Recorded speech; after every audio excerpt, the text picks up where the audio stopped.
Do you enjoy playing Shade but you're tired of using the same old build all the time? Well, today I've got something special for you. A little bit different, but still quite effective at numerous things. But before I get into all that, let's talk about Shade. Her passive ability, Assassin's Blade. Double damage when attacking enemies from behind with melee attacks. She also has her career skill, Infiltrate. Kerillian becomes undetectable, gains bonus damage, and can pass through enemies, lasts for 5 seconds or until she attacks. She also gets 3 perks. Dagger in the Dark, melee attacks from stealth are always critical. Blur, parrying an attack and quickly dodging grants Kerillian stealth for a short period. And then Murderous Prowess. Charged critical backstabs instantly slay man-sized enemies. So you might be asking yourself, yo, wet magic, dude, how can I do something different on Shade but it's still like not terrible? You know, you got Cloak of Pain down here. It's freaking good. You got Shimmer Strike. Probably not quite as good, but still quite fun and effective. And then you got this Hungry Wind thing down here. Power, movement speed. What the fuck, man? Where's my boss damage? Well, we'll get into all that, but first, I want to talk about this build. So, first off, the melee weapon, well, 2 of them really, for this build, the dual daggers and the sword and dagger. They're very good, solid elite damage on both of those. Gonna be good for getting you temp health with Kane's Thirst. Killing blows restores temp health based on the health of the enemy slain, though an enemy with higher health is obviously going to get you more HP than, like, say, a Skaven Slave. On your level 10 line, because we're doing an off-meta thing, we're going to take the one talent that nobody ever takes on Shade, Exploit Weakness. Increases damage by 20% to poisoned or bleeding enemies. Now, this is part of the reason we're going to be using the dual daggers and the sword and dagger, as these are the only 2 melee weapons that Shade can use that do some kind of bleed damage. Now obviously the dual daggers do a lot more bleed damage on many more attacks than just the sword and dagger, but the sword and dagger does have that going for it. So you at least have an option in that department. And our range weapon today is going to be the Hagbane, which is going to count for our poison damage and is going to pretty much be, like, the majority of the time we're going to use Exploit Weakness is going to be buffed from the Hagbane. So I'm just going to say, like, because I couldn't really find an official answer in forums and stuff, so I sort of just did my own testing. This increase in damage by 20% doesn't apply to Hagbane shots, like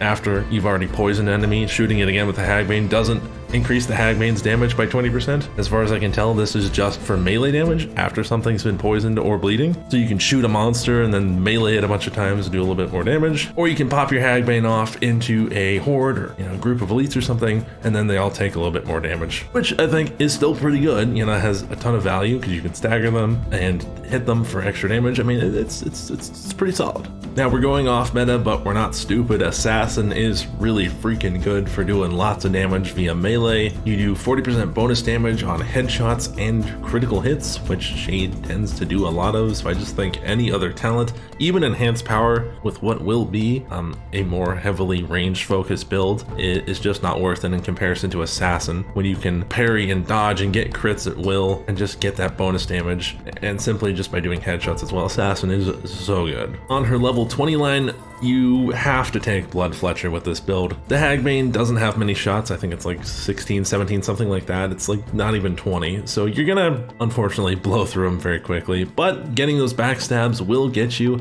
a bolt back every 2 seconds if you can manage it. So it gives you pretty good ammo sustain so that you're not completely, you know, running ragged and running out of ammo. On her level 25 line, I'm going with Glade Runner. Boosts her movement speed by 10%. I think this is quite useful because we're going to be running Hungry Wind as our ult, though this allows us to stack consistent move speed. Plus, it's just kind of nice, like being a little bit faster than your teammates and beating them to all the loot so you can grab it first like a dirty little elf. I mean, it's good to run away from enemies. On her level 30 line, Hungry Wind is the off-meta ult that we're using today. A lot of people poo-poo this ult like it's terrible or something. I think it's actually decent. Leaving Infiltrate grants Kerillian 10% movement speed and 15% power with the ability to pass through enemies for 10 seconds. Infiltrate no longer grants bonus damage. So yes, you lose the wombo combo that you would normally get with Cloak of Pain And yes, you lose the ability to pretty much annihilate a whole patrol by yourself with Shimmer Strike. But what you get is the ability to stack a decent amount of move speed for 10 seconds, which is a while, and 15% power. That might not sound like a lot, but hey, Slayer's got a talent called Skull Splitter, which gives you 50% power as well. No one poo-poos that talent, and this one gives you movement speed as well. And even though you're not taking Cloak of Pain, you're still not losing boss damage, as you can stack this with the Hagbane's damage for pretty beefy monster melting goodness. It's already pretty good on its own, and we're going to optimize it in this build over in the equipment section. So for the equipment today, as I mentioned, sword and dagger or dual daggers. On both of them, I run stamina and block cost reduction to give me a little bit of defense. I like swift flaying on them both. Crits makes my attack speed, 20% faster, 5 seconds. It's really good and pretty easy to do on Shade, as she gets crits basically at will. On the Hagbane, I'm taking Powerless Chaos, Crit Chance, and Hunter. Hunter, when it procs, critical hits increase attack power by 25% against targets with the same armor class for a short time. You can stack the power from the Hunter proc with the power of the Hungry Wind boost. It's gonna add up to some pretty nice monster damage. On the necklace, I'm taking Stamina block cost reduction and Bunashalia. You can absolutely run health instead of stamina if you so choose. Personally, I think just for the way I play, because I block a lot, I tend to block a lot, I try to go for blurs and parries and stuff. I like to have as much stamina as possible. So when I do block, not feeling like I'm gonna die when I have no health. It's just something I like to do. You don't have to do this. You can run health, but definitely take the block cost reduction. It'll save your life. All right, and here's where the stuff really gets good. The charm. I run Powerless Chaos, Attack Speed, and Decanter. Now, Decanter is an absolutely critical part of this build. So when you're playing the Hungry Wind Shade, right, you're gonna look for potions.